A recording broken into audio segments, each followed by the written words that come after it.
que hace Broadway. Puerto Rico, República Argentina, Colombia, República Dominicana, Venezuela, Ecuador, Puerto Rico, dije otra vez. Mira vos, Bariloche, Argentina, El Salvador, Venezuela, Nicaragua, México. Que no afloje, arriba, ese aplauso, transmitiendo para todo el mundo, firme como talón de oso, y ese aplauso para recibir al resto del mundo, hacia África, América, Oceanía, Europa. No, alguien tiene que aplaudir más fuerte. Mira las banderas de todo el mundo que se levantan. A los que nos están mirando de otras partes, buenos días, buenas tardes, buenas noches. Según el uso horario, ya hemos cantado, ya hemos adorado, hemos pasado muy bien, y ahora es cuando nos comunicamos con el resto del mundo. Gracias por estar ahí en un domingo extraordinario. Y te cuento rápido, no solo a los que están aquí, sino a los que están del otro lado, que hace esta semana, ayer llegaron nuestro equipo de enviados, de misioneros, de cabeza de playa, que fuimos a la isla de Cuba. Así que le mandamos un saludo a todos los cubanos. Esto nunca pasó, nunca se hizo. Llevamos toneladas de alimentos para que tengamos en cuenta, nunca nos olvidemos que ellos pueden llegar a ganar el equivalente a $2 a $3 por mes. Por mes. Viven exclusivamente con lo justo. Estas bolsas repletas de comida que entramos vía Panamá desde otros países, esto es ciencia ficción para lo que es la isla. Esto es Tu Semilla. Repartimos estas bolsas. Después te vamos a mostrar en la semana vídeos de lo que fue repartir todos estos alimentos, que fue una fiesta para todo Cuba. No lo podían creer. Ellos tienen que levantarse a la mañana y resolver su día. ¿Qué van a comer? Tienen que hacer filas para un poco de arroz, tienen que hacer filas para un poquito de frijoles. Esto que pudimos hacerlo con una iglesia local, tiene que ver con Tu Semilla, tiene que ver con tu dadivosidad. Aunque todavía no tenemos el vídeo, regalamos más de 100 bicicletas, que también es un medio de locomoción. Esto es como regalar un auto aquí. No es lo que nosotros tendríamos, una bici para pasear un domingo. Esto es un medio de locomoción para ir a trabajar, para moverse por la ciudad. Y también esto es algo que nunca ocurrió en la isla. Yo digo siempre que bendecimos al gobierno cubano y le agradecemos, porque ya habrán visto que no tenemos otra doble intención. No estamos buscando ni hablar ni a favor ni en contra. Lo que queremos es ayudar a nuestros hermanos cubanos. Y yo quería mostrar esto que tiene que ver con lo que dimos, con lo que diste, porque es Tu Semilla. Y te quiero agradecer profundamente. Gracias por tu dadivosidad, y a los que están del otro lado también. Muy bien. Y después, para el que no sabe, porque siempre el público se va renovando y siempre hay gente que no sabe, nosotros pudimos ya hace varios meses llegar ahí, a la isla, y poder comprar un terreno y hacer una suerte de barrio modelo, donde pusimos en primera instancia 6 casas con comodidades que ya te lo he contado en otras ocasiones. Quizá para los que vivimos en esta parte del mundo, especialmente en la Unión Americana, nos puede parecer algo básico. Sin embargo, es agua corriente, es luz. Nosotros ahora estamos llevando paneles solares a causa de que hay de 12 a 13, 14 horas por día sin luz en Cuba. Vamos a llevar los paneles solares para agregarle a estas casas. Lo cierto es que la grifería, el baño, todas estas personas que jamás en su vida pensaron que iban a tener. ¿Por qué? Porque elegimos 6 familias en condiciones paupérrimas, 6 familias que promedian de los 70 años, casi 80, de modo que son los últimos años cuando uno ya no espera que le va a pasar nada en la vida.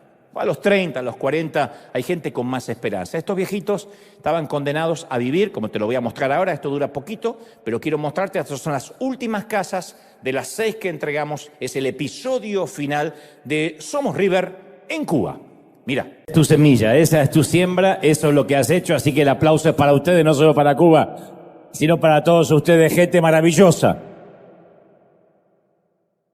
No es que les regalamos la casa, le pusimos todo y después que sobrevivan. Nosotros los adoptamos a esta familia, así que los vamos a seguir sosteniendo hasta el último de sus días. Y claro, no le resolvemos no le resolvemos el problema a todo Cuba. Pero imagínate lo que pasaría si cada uno hiciera un poquito, si cada ciudadano que puede hiciera un poquito, porque esto no es sí es una inversión, no la voy a subestimar, pero no es una super inversión que no se puede hacer. Y esta familia, para ellos sí se marca una diferencia y toda la isla estaba feliz, no es que alguien está envidioso, celoso, porque saben que empezó una suerte de viento de cambio que no viene desde la política, que no viene desde un cambio necesariamente de gobierno, sino que viene desde la solidaridad, del amor, porque siempre cuando la ofrenda es grande hasta el santo desconfía. Y entonces la pregunta es inevitable, ¿qué están esperando y qué quieren a cambio? Nada, lo vamos a sostener. En mi caso, y como en el caso de muchos, yo no tengo a mis papis en vida, partieron a la eternidad. Y el honrar a los padres, a los viejos, no tiene que ver con los nuestros necesariamente, con los que tenemos línea sanguínea, sino con todos los abuelos que podamos. Y esta es una manera de honrarlos, así que yo me adopté 6 papis. Espero que se forme una pareja ahí con el peticito y la... Estaba mirando mucho para allá, ¿vieron? Bueno, ¿estamos listos, gente, sí o no? Muy bien. Antes de meternos en la gran historia de hoy, yo necesito que regresemos juntos a los días en que no existían los teléfonos celulares. Aunque algunos no lo crean, aunque algunos millennial, centennial y generación Z me miren con ojos de asombro, esa era existió. En tiempos pasados hubo un segmento de la historia que se recordará siempre como los días del teléfono fijo. Aunque algunos nos miren incrédulos, me están diciendo, nah, ¿en serio? Los teléfonos no siempre fueron móviles. No cabían en los bolsillos, ni en los bolsos, ni en las carteras. No eran inalámbricos, mucho menos inteligentes. Los teléfonos estaban conectados a cables que se enchufaban a la pared y que a la vez se conectaban a líneas telefónicas. Incluso esos teléfonos fijos, por lo menos de donde yo vengo, no llegaban a nuestros hogares de clase media tirando a subsuelo. Los teléfonos podían tardar 20 años, no estoy exagerando. Uno pedía el teléfono y decía, ¿y en cuánto me lo ponen? Y calculen estas 2 décadas. En 18 o 20 años, si tiene suerte y un amigo dentro, quizás se lo pongan en 15 años. No estoy exagerando, hay gente de Argentina que debe coincidir con esto. De manera que vivíamos incomunicados. Y viajábamos durante horas en el bus, en el tren, y se nos pasaba todo el día en una sala de espera sin aplicaciones para entretenernos. Había que leer o mirar el techo o dormir. Eran los buenos tiempos analógicos. No podían traquearnos, éramos inubicables. Papá se iba y se iba Dios. ¿Dónde está papá? No se sabe hasta que dé señales de vida. Éramos inubicables. Viste que ahora mira el celular y dice, mira, ¿dónde está? Mira, ¿dónde está mi marido? Ya sabía, eso no pasaba. Nadie sabía dónde estaba el marido. Y mi pequeña historia introductoria ocurrió un helado invierno durante 1980 en Buenos Aires.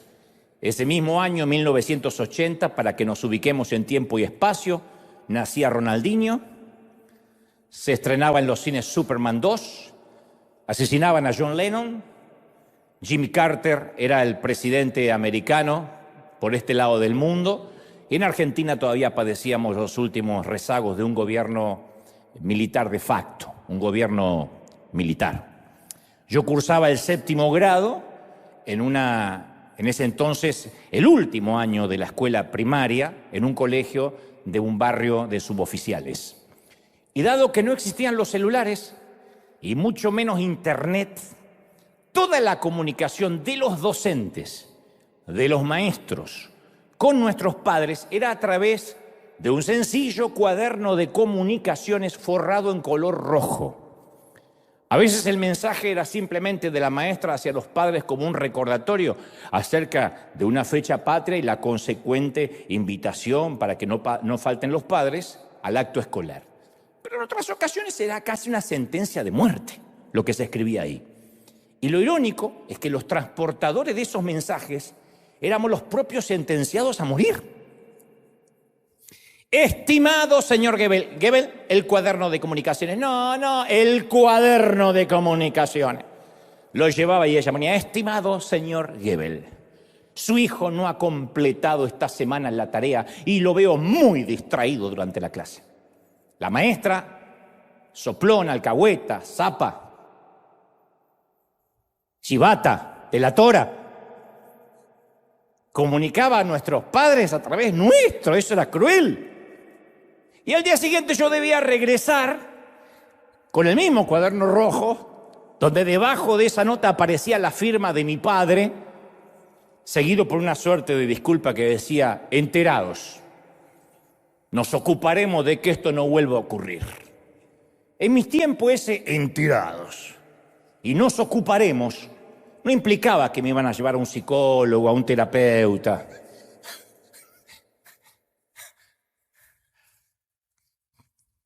Pero llegó el fatídico día en que mi recurrente mal comportamiento, supongo que en 7º grado estaba pasando una mala temporada, hizo que la maestra escribiera en el cuaderno, necesito reunirme urgente con alguno de los señores padres de Goebbels este próximo miércoles a las 9 de la mañana aquí en mi aula en el colegio. Obviamente yo era el primero que leía la nota. Y apenas leí la nota se me ocurrió una grandiosa idea. Como ya me había inventado un par de veces que habían operado de la vesícula a mi mamá, y como ya se me habían acabado las excusas y la cantidad de vesículas,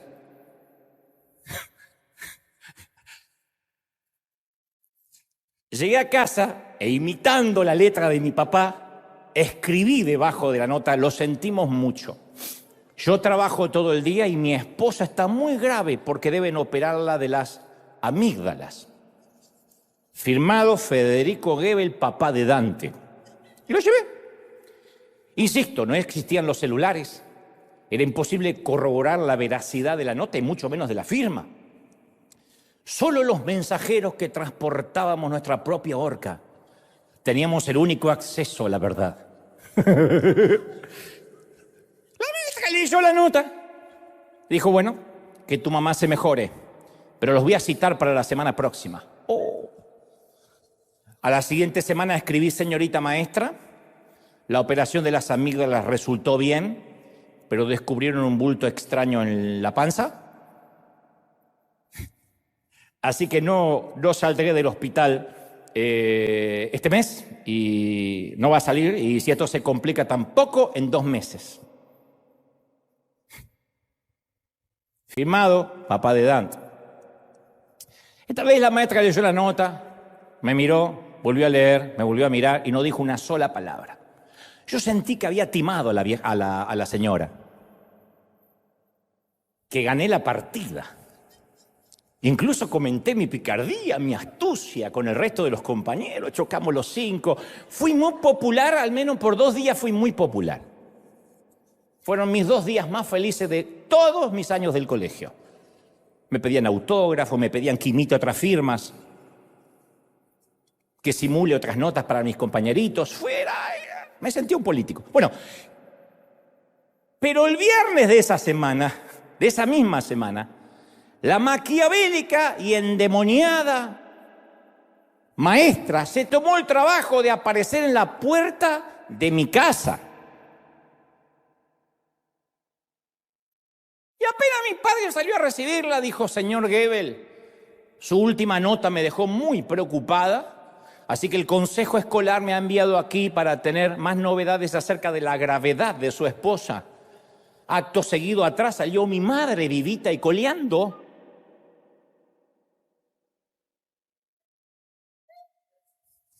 Y lo que vino luego, no quiere saberlo, ¿no?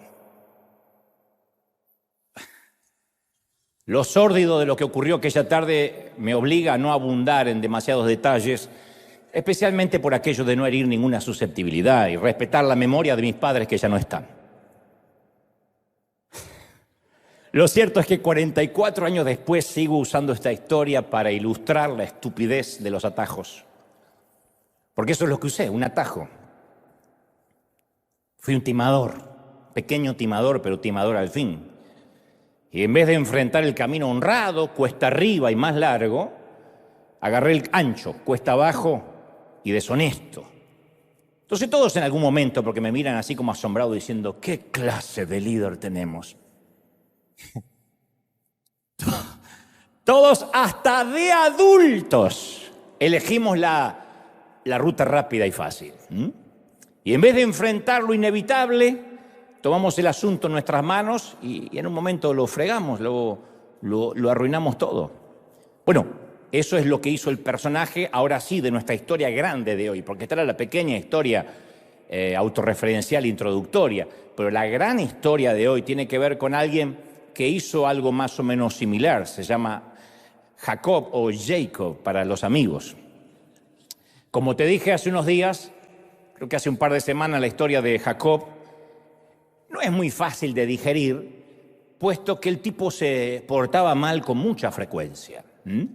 Y por otra parte, para todos nosotros su historia también es una suerte de alivio, porque también nos portamos mal con bastante frecuencia.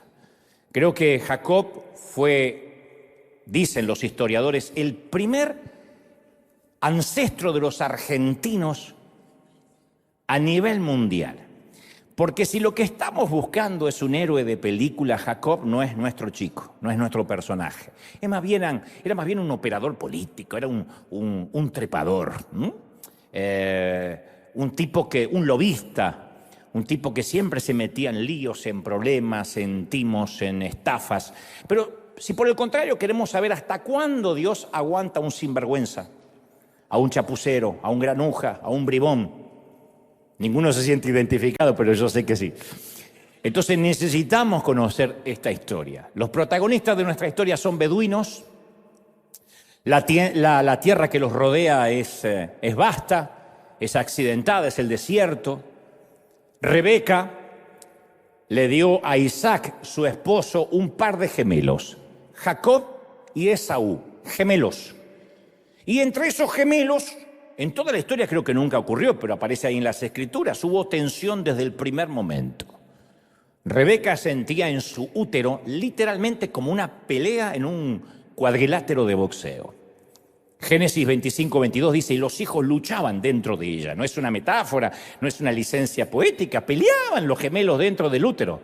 Hasta que ella una vez le rogó a Dios que le diera una explicación por qué tenía esa revolución en la panza. Y él le dijo, hay 2 naciones en tu seno y 2 pueblos se dividirán desde sus entrañas. Y un pueblo será más fuerte que el otro y el mayor servirá al menor. Parecía un jeroglífico, parecía una trivia, porque Dios le decía, sí, hay 2 naciones en tu vientre. Y ya se dividieron desde el vientre y la particularidad va a ser que el mayor sirva al menor, que era una cosa muy ilógica en los tiempos de Medio Oriente, te lo voy a explicar en apenas minutos. La cosa es que cuando llega el momento de dar a luz, el primero en nacer era pelirrojo, tenía todo el cuerpo cubierto de vello, Esaú. Luego nació inmediatamente, yo supongo que minutos después, su hermano Jacob, agarrado con una mano del talón de Esaú, que fue una premonición, porque Jacob empezó la vida tal como la iba a vivir, trepando a una posición mejor. Dijo, no me dejen, y lo agarró del talón al otro. La cosa es que ambos gemelos eran antagónicos, estaban en las antípodas, y así fueron transformándose en adultos. Supongo, especulo que se habrán peleado bastante durante niños, de adolescentes. Esaú era rojizo, peludo, inculto, no significa que los pelirrojos sean todos así. Esaú, bruto, tosco, ramplón, simple, cuando eructaba era capaz de partir la mesa. El tipo era feliz, Esaú, persiguiendo a un jabalí, a un venado, o agitando una bandada de codornices o de pato. Ese era el básico mundo de Esaú.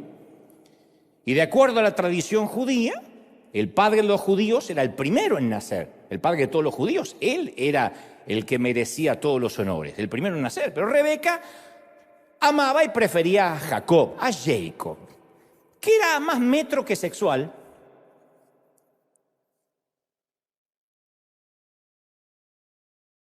Sabe la señora, más más estudioso que musculoso, más de la casa que de estar afuera. Era más de sábado me quedo a mirar Discovery Channel que saliendo a cazar patos el sábado con el hermano. Jacob era el consentido de mami, el segundo. Génesis 25, 27 lo describe así. Era un hombre pacífico que habitaba en tiendas. Él no iba a por la comida, él esperaba que se la trajeran. El padre amaba a Esaú, al velludo, al bruto. La madre amaba al más delicado, a Jacob. Esta era la familia más parecida a los Simpson que a los Ingalls. Hermanos que se enfrentaron desde el útero, padres que tenían sus preferencias, sus favoritos, Esaú y su fuerza, Jacob y su cerebrito. Cualquier terapeuta se habría hecho millonario haciéndole terapia a esta familia completa y absolutamente disfuncional. Aún así, estos gemelos podrían haber coexistido si no hubiese sido por el privilegio del derecho de nacimiento que se estilaba mucho en Israel, entre los judíos, en el Medio Oriente, el derecho de nacimiento. Derecho que prometía beneficios económicos, especialmente, preeminencia en el clan, el doble de la herencia, todos los privilegios. Eso era el hermano mayor. Un día, el obtuso Esaú vuelve al hogar después de casar. Ya eran adultos los tipos. Tenían el estómago vacío y olió desde la puerta la olla de pozole rojo. Guiso para los que no son de México o algo similar. Bueno, el pozole no tiene explicación, es pozole. Huele el pozole rojo que Jacob, su hermano, estaba revolviendo sobre una olla de fuego, sobre el fuego ardiente. Entonces el aroma al maíz pozolero, la costillita de cerdo, la cebolla picadita, el queso, los chiles guajillos. ¡Ah, me interioricé, eh! No, si yo acá no vengo a hablar estupideces, yo me interiorizo. La lechuga romana, fileteada, y el limón le hicieron agua a la boca, como algunos mexicanos acá que dicen, ¡ay, cuánto falta! Y con su voz gutural y cavernícola, Esaú dijo, hermanito, dame una cucharada de lo que sea que estés cocinando ahí. Cuando ustedes prediquen, hagan de cuenta que es argentino, pongan en el acento que quieran. Y el que de niño lo había agarrado del talón, vio la oportunidad y no lo dejó pasar. Le dijo, ¿qué? ¿Cuánto vale un plato de pozole para ti? No manches. Lo que sea, hermano, que me muero de hambre, porque era medio cholo.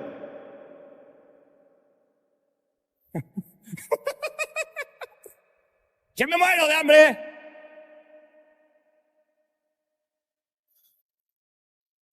¿Cualquier cosa? Claro que cualquier cosa. Me comería una vaca ahora mismo. Di tu precio. ¿Quieres mi arco y mi flecha?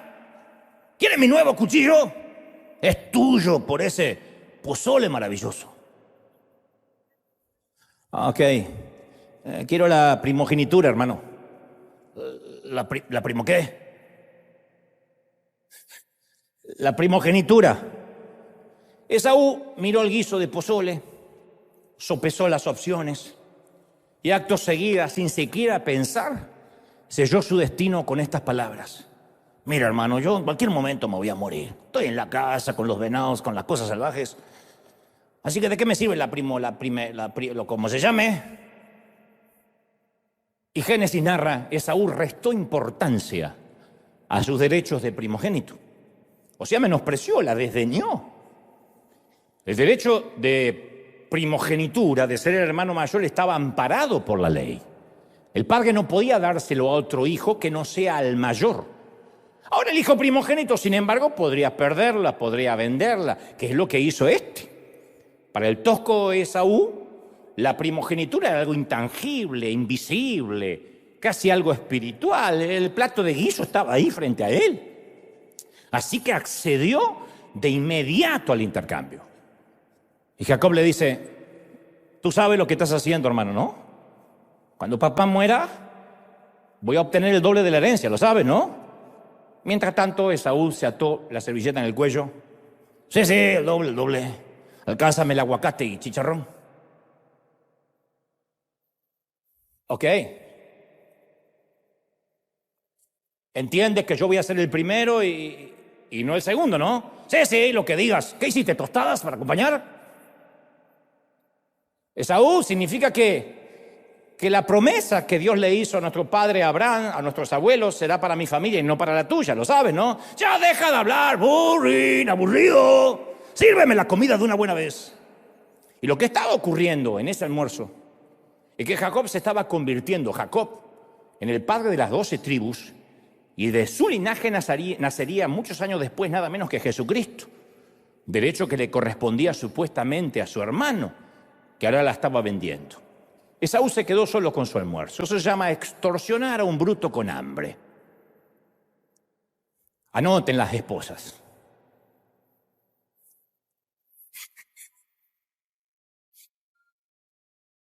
Extorsionar a un bruto con hambre. Los tipos con hambre no piensan. Los tipos con hambre no razonan. El tipo vendió su herencia por algo tan fugaz, tan nimio, como una comida que un día después iba a terminar en la letrina. Si ustedes dicen, vendió la herencia por un buen asado argentino, a lo mejor. Pero como el cerebro de Esaú se alojaba en alguna parte de su estómago, hacer esa estupidez le pareció justo. ¿Quién en su sano juicio cambiaría su herencia por un guiso, por un estofado? Alguien que, llevado por el deseo del momento, no toma en cuenta las consecuencias a mediano y largo plazo. A los pocos días, el viejo padre Isaac, que estaba medio ciego, llama a Esaú y le dice: hijo, ya estoy viejo. Esaú, sal a preparar algo de comer. Un guiso, un estofado. Y de paso te daré la bendición de la primogenitura. Y la esposa de este anciano, o sea, la madre de Jacob, se le ocurre una idea para timar al viejo. Le dijo a su hijito preferido: he escuchado que tu papá le pidió a tu hermano que salga a cazar un jabalí y le prepare algo de comer, y en el medio de la cena le va a entregar la bendición de la primogenitura. ¿Por qué no armamos un plan, congeniamos algo, preparamos nosotros una comida antes que venga tu hermano? Mirá qué lindo personaje era la mamá, ¿eh? Y tú te haces pasar por tu hermano mayor. Jacob le dice: aunque papá tenga cataratas en los ojos, eso no significa que lo tomemos como un imbécil. Papá es viejo, no menso. Pero Rebeca le dijo: tú confía en mí, tu padre se lo va a tragar. Se ha tragado cosas peores que yo le he dicho.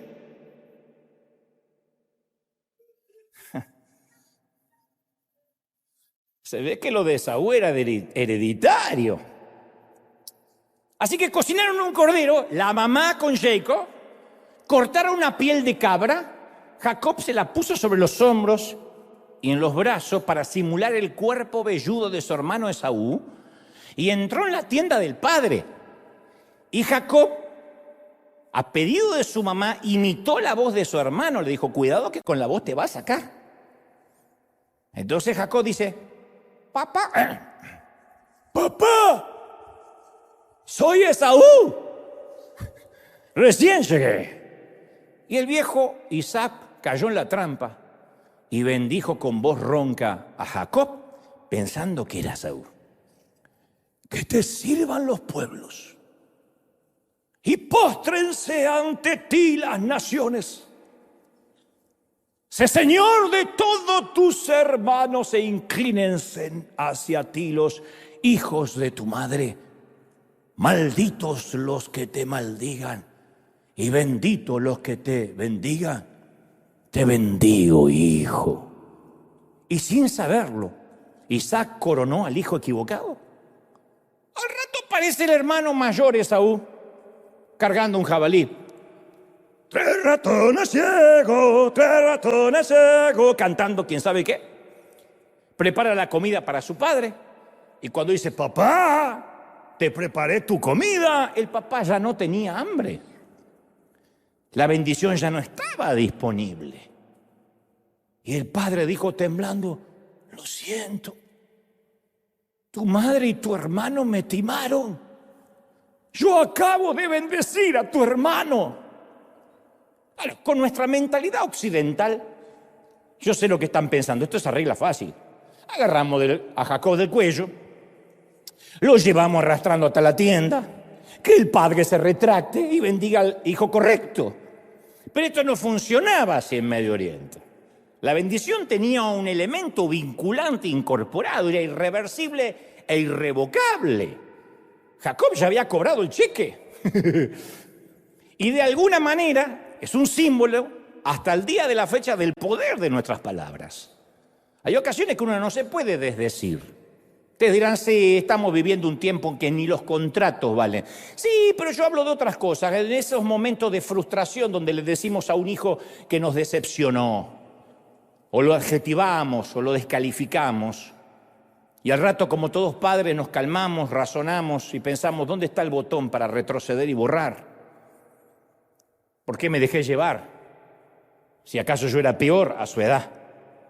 ¿Cuántas veces debemos decirle a nuestros padres que han sido buenos padres hasta que esas palabras halagadoras de alguna forma apaguen el grito de las palabras que dijimos algunos años atrás cuando los insultábamos, cuando nos fuimos pegando un portazo? Por algo Santiago aconsejó a los que tenemos mandíbulas más rápido que el cerebro que seamos pronto para oír y tardo para hablar. Hace poco alguien me dijo, cuando te entrevisten, la gran diferencia va a hacer que te tomes 10 segundos antes de responder. Yo dije, 10 segundos, sí, el entrevistador no lo notará, pero eso te ayudará a articular mejor la idea y a no decir algo que después no te puedes retractar. 10 segundos. Es decir, ¿cómo te va en la vida? ¿En dónde te encuentras en este momento?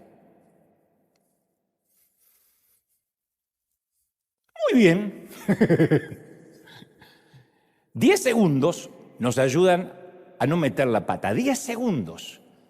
La cosa es que a partir de ese momento, de lo que ocurrió en esa tienda, a partir de ese momento dice la Biblia que Esaú guardó rencor contra Jacob y juró, apenas muera mi padre, voy a matar a mi hermano. Y lo dijo de manera tal que se escuchara en todo el barrio.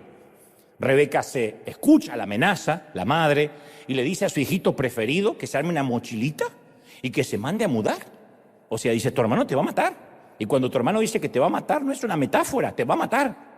O sea, Jacob logró lo que quería, pero ¿a qué precio? Se desintegró la familia, tuvo que huir de por vida, traicionó la confianza de su padre, fue a mentir por la herencia, se tuvo que ir con una mochila, se fue sin herencia. Todo porque tomó un atajo, todo porque no pudo esperar. Y la pregunta es, ¿qué atajos tomamos nosotros en la vida? A veces todo lo que tenemos que hacer es esperar, porque el tiempo y Dios son nuestros aliados. Lo que pasa es que el uso horario de Dios es distinto al nuestro y eso nos pone nerviosos, ansiosos. Así que hacemos trampa, cortamos camino. Si no es imitando la firma de nuestro padre en el cuaderno rojo, lo hacemos con los impuestos, con la planilla Excel. Engañamos, no con pieles de cabra, sino con mentiras. Pulimos manzanas, exageramos los hechos, maquillamos la verdad y hacemos funcionar el sistema. ¿Cuántos atajos se han justificado con las mejores intenciones? Pero un atajo equivocado, incluso tomado por las razones correctas, siempre termina causando dolor, siempre. Es un laberinto con muchas trampas ocultas. Entonces Dios no necesita que lo ayudemos con nuestros planes. Rebeca no necesitaba confabularse, Jacob no necesitaba engañar. Todo lo que tenían que haber hecho es esperar en Dios. Dios había dicho, el mayor servirá al menor. Punto, de alguna forma va a pasar, el tiempo de Dios siempre es perfecto. Imitar la firma de nuestro Padre en el cuaderno de notificaciones tarde o temprano nos va a meter en líos. Imitar y decir, esto lo dijo mi papá, esto lo dijo Dios, esto lo sentí. Imitar y poner en nuestra boca palabras de nuestro papá siempre nos va a meter en líos, siempre. Algún día la maestra se te va a aparecer en la puerta de casa. Pero cada vez que tomamos un atajo en el pasado, eso hace que cambie nuestro mundo en el futuro. Siempre. Es una suerte de, dirían los psicólogos, de punto de inflexión, de coyuntura, para decirlo en palabras simples, un parteaguas. Todos hemos vivido el efecto colateral de una mala decisión. Jacob pasó 20 años en el exilio huyendo de su hermano. 20 años. Esa era la sombra del miedo, el estigma de su pasado. 20 años viviendo a la sombra del miedo. En cualquier momento me encuentro con mi hermano a la vuelta de la esquina, tras una montaña, y mi vida termina tal como la conozco. 20 años. 20 años exiliado, fugitivo. Y la mayoría de nosotros vivimos con algún estigma de una familia dividida, un corazón roto, un pariente enojado, un hijo que no nos habla, un padre que no nos atiende el teléfono, un hermano que nos detesta. No lo decimos porque causa pudor. En el caso de Jacob, había engañado a su padre, a su hermano, y un día, luego de 2 décadas, es como que Dios se hartó de verlo escapar a este. Y Jacob también, en un punto estaba harto de esconderse y ser un fugitivo, porque ¿para qué te sirve una herencia que robaste si no la puedes disfrutar? Así que en Génesis 31:3 Dios le dice, Jacob, vuelve a la tierra de tus padres y de tus familiares y no te preocupes, yo estaré contigo. ¡Oh, qué feo! Enfrentar. Porque una cosa es escapar del pasado, de la sombra del miedo. Otra cosa es que Dios te diga, ve y enfrenta la sombra del miedo. Encontrarse con Saúl era una necesidad no solo espiritual, sino también emocional para él. Para avanzar hacia su futuro tenía que confrontar su pasado. Si no, no se puede construir un futuro. Ojo, Jacob no es el único tipo con un muerto en el ropero, con un muerto en el closet. Moisés tenía sangre en sus manos, Abraham era un mentiroso descarado, Elías era un cobarde, Esther mantuvo su fe en secreto, Pedro fue un traidor, Pablo fue un asesino. Sin embargo, Dios le dio una oportunidad a todos. No permitió que el pasado de ellos los atrapara. Entonces Dios no se desanima por los capítulos feos de nuestra saga. Así que Jacob decide que va a enfrentar a su hermano y se dirige hacia el sur, a lo que hoy es Turquía, para encontrarse con su hermano. No sé qué habrá pensado, pero al fin y al cabo dijo, yo creo que nos pasa a todos cuando un día nos cansamos de fingir. Hay un momento que un día decimos, hasta acá llegué, punto. Que pase lo que tenga que pasar, voy a enfrentar, es una paz. La autenticidad te da una paz, que no es lo mismo que falta de privacidad, Autenticidad no es sacarse una selfie en el inodoro, eso es falta de privacidad. Autenticidad es dejar de fingir, decir, este soy yo. Al final del día prefiero que me odien por lo que soy a que me amen por quien no soy. Así que un día Esaú, obedeciendo a Dios, también se harta de fingir, y cuando se estaba acercando al encuentro de su hermano, para hacer la historia corta, envía un par de mensajeros para tantear cómo estaba la situación. Y cuando los mensajeros de Jacob regresan, le dijeron, Jacob, fuimos, y sí, tu hermano también viene a verte, y viene con 400 hombres. ¡Ay, le temblaron las rodillas al niño mimado de mami! Jacob, viejo estratega, viejo lobo de mar, mañero, ¿qué hizo? Dividió su comitiva en 2 partes. La gente, las ovejas, las vacas, los camellos, lo dividió todo en 2. Y dijo, vayan ustedes primero, la primera mitad. Si Esaú los ataca, nosotros que somos el segundo campamento tenemos tiempo a escaparnos. Jacob quería evitar un baño de sangre, en el mejor de los casos, si le damos el beneficio de la duda. Y luego, para ablandarlo a su hermano, le empieza a mandar regalos, uno tras otro. Cabras, por adelantado, ovejas, cordero, camellos, toros, burros, suegra, lo que sobraba. Le empezó a mandar. Envió 500 animales en grupos de 6, como diciendo, vengo en son de paz. Jacob instruyó a los pastores para que le dijeran a Esaú, su siervo Jacob, tu siervo Jacob, viene detrás de todos nosotros, detrás de todos estos regalos viene él. Un valiente total el muchacho. Detrás de todos los regalos viene él. Tu siervo. La palabra usada aquí en hebreo, siervo, se empleaba para reconocer un estado de inferioridad. Como si estuviera diciendo, sí, soy un idiota, soy un imbécil, apenas una cucaracha a tu lado, Esaú. Envió todos los regalos del otro lado del río para pasar la noche solo, porque necesitaba una noche para tomar aire, porque sabía que el otro día podía morir en el instante. El hermano había jurado matarlo. Y su hermano no era un tipo de razonar, de que se le bajen los humos, era de mecha corta. Cuando se enojaba y el enojo había atizado el fuego durante 2 décadas. Y ahí cuando Jacob se queda solo, al otro día tempranito se tiene que encontrar con su hermano, llamando los regalos. Ahí pasa algo misterioso o extraño, muy raro. Es la única ocasión que esto va a aparecer en la Biblia, es algo muy misterioso. Alguien que la Biblia en principio lo describe como un hombre, dice un hombre, se cree que es una suerte de ángel, pero un hombre empieza a pelear con Jacob en la espesura de la noche. Ese alguien agarra a Jacob por el cuello y lo tira al suelo. Y Jacob brinca y salta sobre él, le clava su hombro en el estómago, le clava el codo, hasta que los 2 atacantes se caen de bruces. El extraño lo empujó, se abalanzó sobre Jacob, presionando sus hombros contra la orilla del río que estaba ahí, embarrados de fango los 2. Y mientras esto los 2 se agarraban a trompadas, el viento rugía. Los 2 gruñían, se daban codazos, se raspaban, se arañaban, se sentaban haciéndose la tenaza de los luchadores. El hombre trató de huir y Jacob lo arrastra hacia atrás y sigue la pelea. Los cuerpos estaban resbaladizos por el barro, por el fango, la piel mojada por el sudor. Jadeaban como sementales peleando, saltaban como gacelas. Una escena caótica de mucha acción, de mucha testosterona. Volteando, resbalando, esquivando, luchando. ¡Pua, pua, pua, pua! Era como las peleas de Tom Cruise, así, sangrientas. Jacob siempre había manejado sus problemas por su cuenta.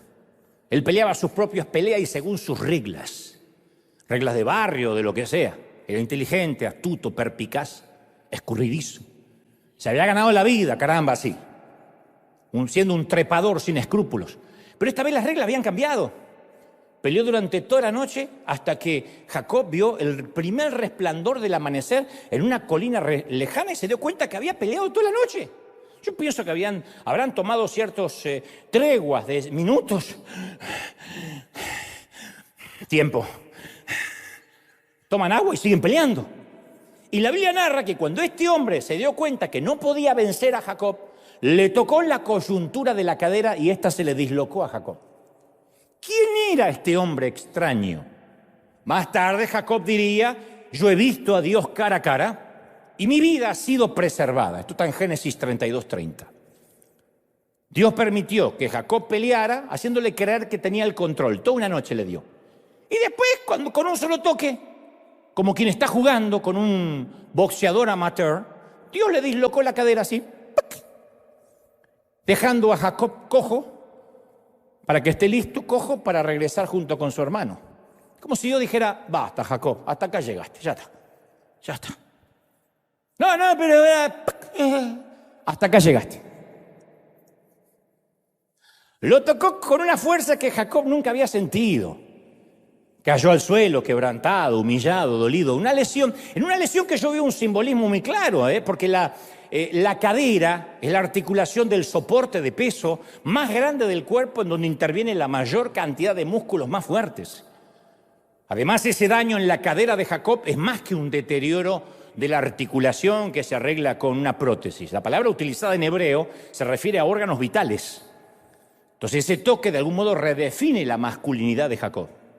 El mensaje de esta dislocación fue, no eres tan fuerte, ni tan inteligente, ni tan listo como crees. Confía en mí, cabezón, para no decir jetón, que queda feo.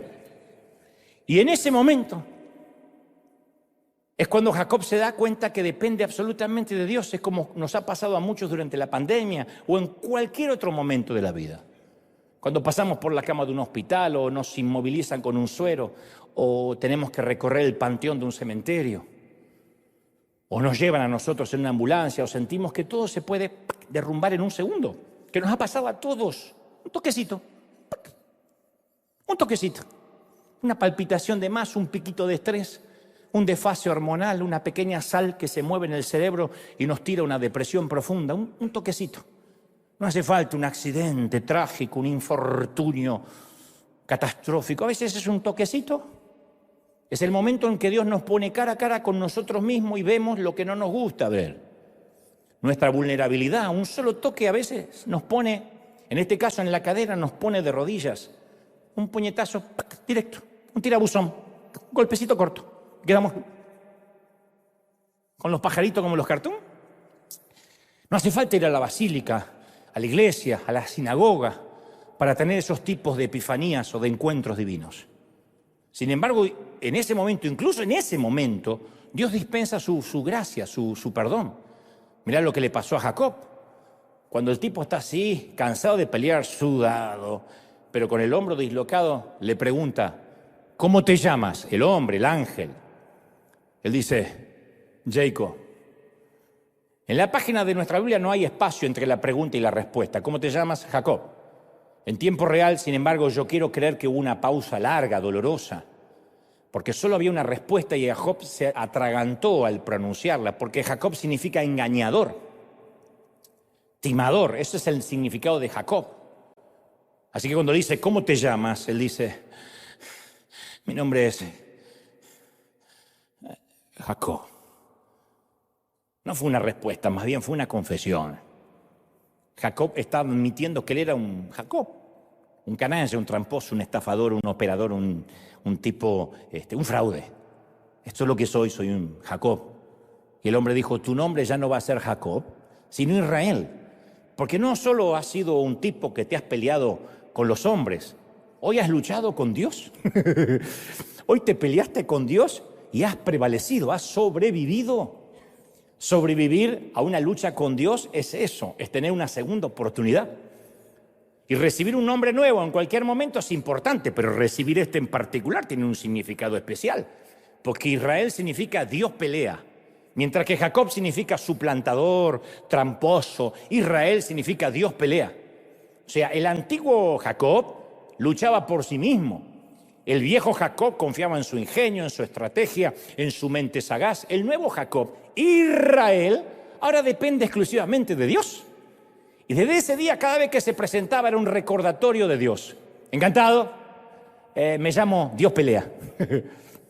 Cada llamado a cenar era un recordatorio. ¡Dios pelea! ¡Rápido! Que está el asado argentino. ¿En serio? No, somos pobres, así que pupusas, así que comen.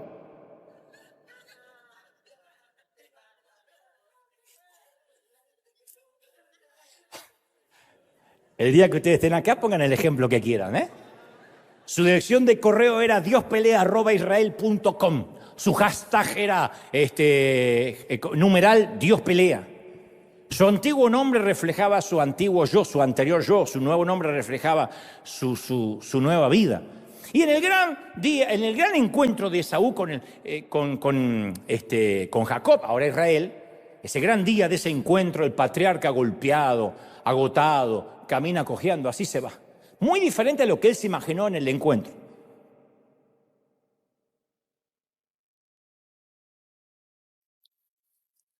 Recién dislocadito, porque no es que tuvo un postoperatorio, lo pasaron a una sala común, lo enyesaron, recién dislocadito, estrenando la dislocación. Y el hermano, musculoso, camina unos 13, 14 pasos delante de su milicia de 400 hombres. ¡Ey! ¿Qué pasó? Su barba todavía está rojiza. Los brazos de Saúl todavía están gruesos. Tiene un arco y una aljaba colgada en la espalda.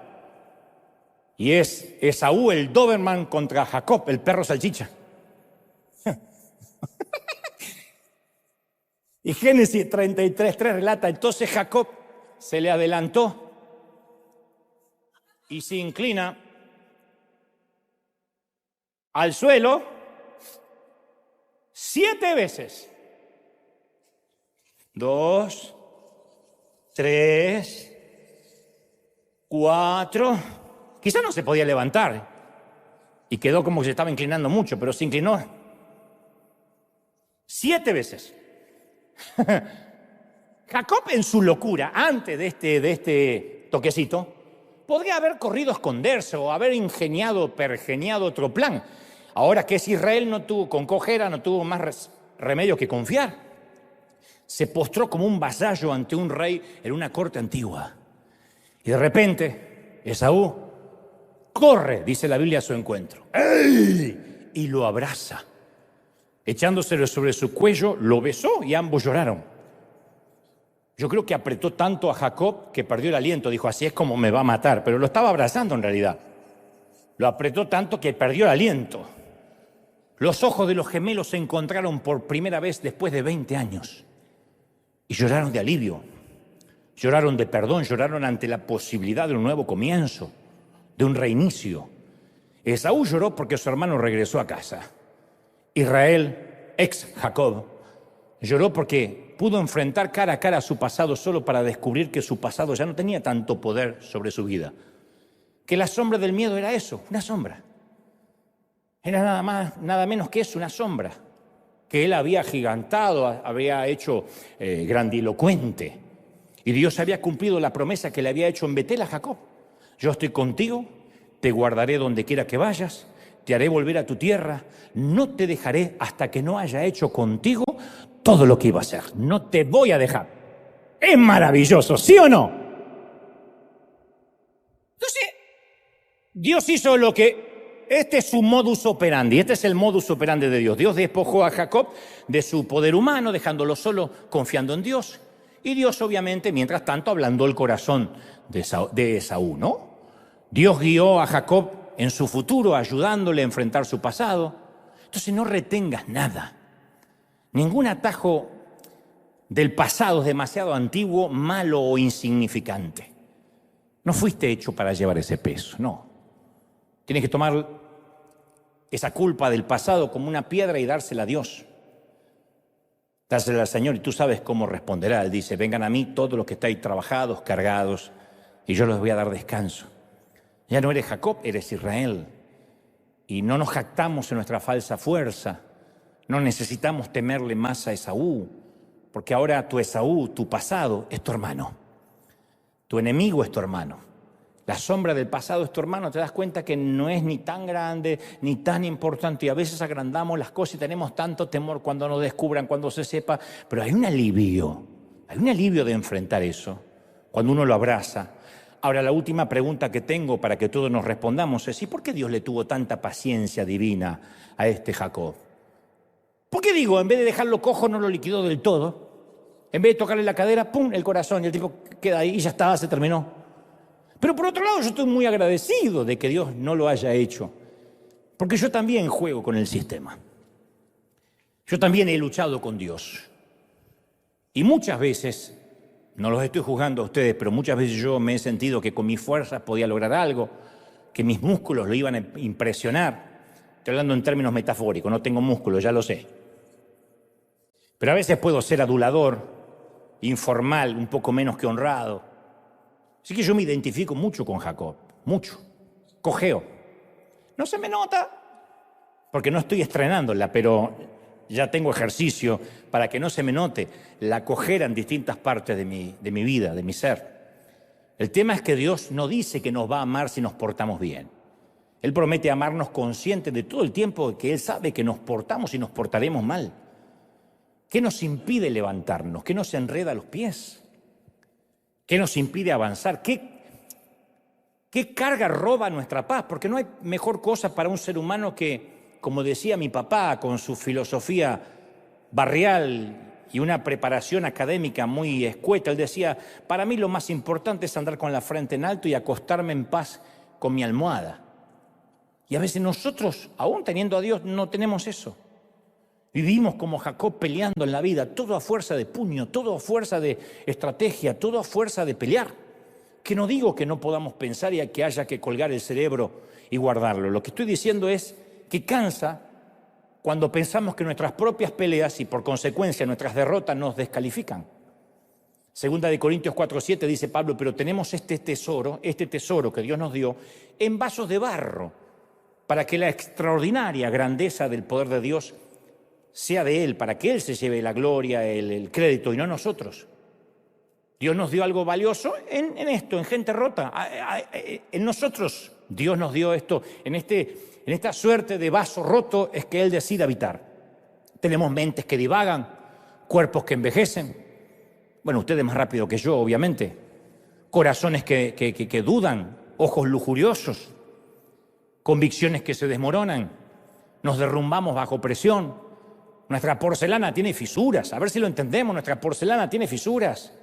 ¿Y quién va a querer usar una vasija rota con fisuras? Y entonces simulamos y nos volvemos hipócritas. Y la iglesia, por ejemplo, que debería ser el sitio más auténtico del planeta, se vuelve el sitio donde la gente más finge que son perfectas y le cantan a un Dios perfecto para que otros miren lo perfecto que somos.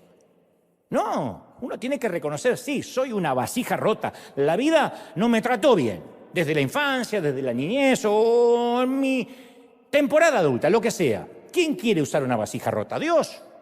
Él hace muchas cosas con gente rota. El suelo partido da cultivos. De los huevos rotos brota vida. Los cielos rotos ofrecen lluvia. Los crayones rotos todavía colorean. Los capullos partidos abren paso al vuelo. Los frascos de alabastro rotos dan fragancia, dan aroma. Lo cual es precisamente el punto. No es la fuerza del vaso, lo que importa es la fuerza de aquel que lo puede usar. Aquel que dice, yo voy a usar tu cojera, yo me voy a valer de todo eso que nos pasó. Yo siempre digo lo mismo, no podemos renegar de donde nacimos, de donde vinimos. La mayoría venimos de sitios muy pobres, de barrios muy carenciados, de padres, como te conté, que las disciplinas no eran terapéuticas ni pedagógicas, era la chancla, el cinturón, en el peor de los casos un palo literalmente en el lomo. Y uno puede decir, ¿por qué a mí no me tocó nacer en el Palacio de Buckingham? Porque a lo mejor seríamos unos petulantes. Porque a lo mejor no buscaríamos de Dios. Nos llevaríamos el mundo por delante porque a nosotros papi y mami nos dio todo desde que nacimos. ¿Cuántos hijos hay así? Que creen que desde el papel higiénico, internet y el dinero nacen en el inodoro. ¡Se me acabó la ropa, quiero más! Y los papás, para que los nenes no se traumen y no vivan las carencias que tuvimos nosotros, vamos y le damos todo. Y estamos mandando una generación débil al mundo que cree que el mundo le debe una explicación y le debe disculpas. Ahora, los que cojeamos, lo que la vida en algún momento nos pegó, el día que Dios se nos salió al encuentro, yo no tengo la misma forma de caminar, yo siempre digo que camino con pechito de paloma. Pero yo no tengo la misma forma de caminar después de algunos incidentes en mi vida que no viene el caso ahora ni el tiempo para contarlos. Me cambió la forma de mirar, dejé de mirar a la humanidad por encima, dejé de sentirme que yo era el tapón del océano o el ombligo del mundo, la última Coca-Cola del desierto. La humildad no es algo que uno dice, mañana voy a ser humilde. La humildad no es una decisión intencional, la humildad se tiene o no se tiene. Yo siempre digo, el dinero no cambia a nadie, el dinero muestra lo que uno es. Lo que pasa es que cuando eras pobre a nadie le importaba un cuerno cómo eras. Cuando uno tiene dinero puede mostrar si fue un miserable toda la vida, un egoísta, o si es una persona humilde. La humildad no tiene que ver con la cuenta bancaria, no tiene que ver con el dinero, ¿sí o no? Y hay un montón de gente pobre y orgullosa, y un montón de gente rica y humilde, y viceversa también, pero una cosa no es inherente a la otra. Lo cierto es que a veces ese golpe en la cadera o en algún lugar del corazón nos hace más vulnerables, nos hace repensar la vida. Se cree que el antiguo arte japonés, el kintsugi, lo han conocido, el kintsugi o kintsugi, se empezó allá en el siglo XV como una forma de reparar la cerámica agrietada. Lo habrán visto en algún consultorio o alguna casa puede que lo tenga. A veces se le dice viaje dorado al kintsugi porque es reparar la cerámica rota, no escondiendo las grietas, sino destacándolas, destacando la cicatriz, como se hace ahora con los tatús, que cuando hay una cicatriz que no se puede tapar, los tatuadores dicen, podemos inventar algo con la cicatriz. La cicatriz es así, podemos hacer una serpiente. La cicatriz parece un monstruo, podemos dibujar a la mamá de tu esposa ahí. No sé, tiro ejemplos.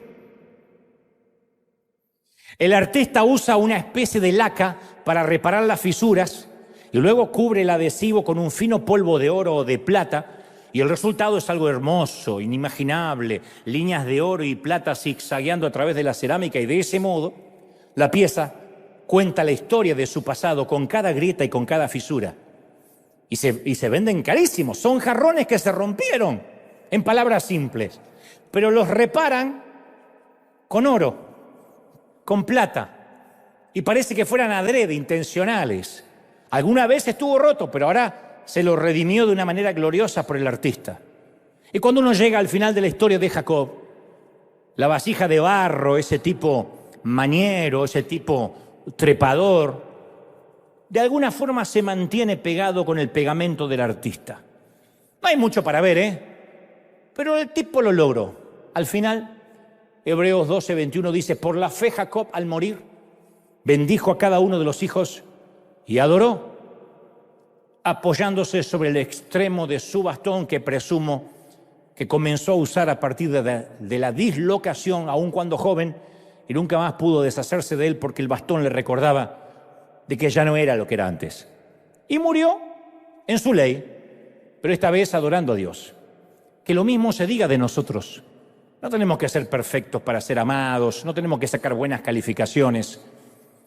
Simplemente necesitamos creer en un Dios que se queda con los indignos, con los pocos rendidores, hasta que lleguemos a casa. Porque en algún día todos vamos a tener que desembarcar, señores. Él es el Señor el Dios de las segundas oportunidades. Nunca se da por vencido con nosotros, y aunque nos tenga que dejar cojos o rengos, Él no va a descansar hasta que enfrentemos a nuestra sombra del miedo.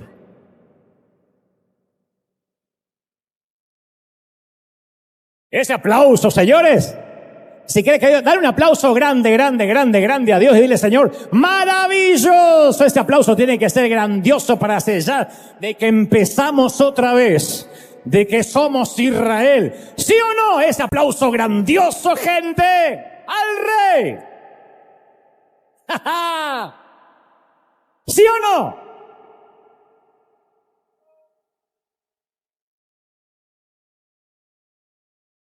Y claro, el nombre no nos va a cambiar literalmente, a menos que algunos sean artistas y se pongan un nombre de famoso, ¿no? Mi nombre nunca cambió, siempre fui Dante Miguel. Pero no sé, antes de la cojera, antes de mi encuentro con Dios, Dante Miguel sonaba diferente. Cuando era chico sonaba a bullying, sonaba a menosprecio, a desprecio, a mentira, a fingir. Sonaba perdedor. Dante Gebel, mi apellido me sonaba feo. Yo hubiese dado lo que sea por cambiar de identidad. Y un día pasó. Un día, en ese encuentro con Dios, me di cuenta que era vulnerable, que lo necesitaba. Me di cuenta que la humildad no era algo que yo podía decidir. Venía a partir de un golpe. Y el golpe llegó. Y el golpe llegó, ojalá hubiese llegado a la cadera, porque solo tendría que explicar una cojera, lo cual no sería tan grave. Pero el golpe llegó a lo profundo del orgullo, de la pedantería, del egoísmo, del yoísmo. Y cuando me vi tan necesitado y tan vulnerable, sentí que a partir de ahora tenía que depender de Dios. Y de alguna forma el significado de mi nombre cambió. Cuando empezaron a decir, yo escuché a Dante. El otro día lo escuché a Gebel y me hizo bien. Me di cuenta que ahora mi nombre no estaba relacionado con lo que yo sentía antes, con el ser un perdedor, el ser un loser, el estar siempre viviendo o mirando cómo sobrevivir. Me di cuenta que ahora mi nombre estaba relacionado con ayudar, con bendecir, y me hizo bien. Y lejos de ponerme orgulloso, porque los que conocemos lo que oculta nuestra ropa, no podemos sentirnos orgullosos. No hay maquillaje, no hay prótesis, no hay botox que pueda disimular lo que tenemos en el alma, las fisuras, las cicatrices del alma. No hay prótesis para eso. No hay botox, no hay cirugía plástica, no hay lifting para las marcas del alma. Y algo nos cambia en el interior. Y sabemos que a partir de ese golpe se activó una cuenta regresiva. Y tenemos solo una segunda oportunidad, una segunda gran oportunidad para marcar la diferencia. Que Dios te bendiga, que Dios te guarde y que haga resplandecer su rostro sobre ti. Oramos todos. Padre, gracias por esta mañana. Los que hoy están aquí o en casa y dicen, Señor, yo necesito recibir a Cristo en mi corazón, perdona mis pecados, anota mi nombre en el libro de la vida. No es religión, no tiene que ver con pertenecer a partir de ahora a una secta, a un grupo, sino decir, Señor, quiero darle sentido a mi vida. Señor, gracias por esta mañana. Gracias, he transmitido lo que creo has puesto en mi corazón. No he agregado, no he quitado nada. Lo que considero es lo que has querido transmitir a estos tus hijos. Señor, gracias por esta mañana. Gracias a los que están quebrados, a los que ahora tienen lágrimas. ¿Pueden sentirlo ahora? A los que ahora dicen, Señor, yo necesito un toque tuyo, necesito un toque de ti.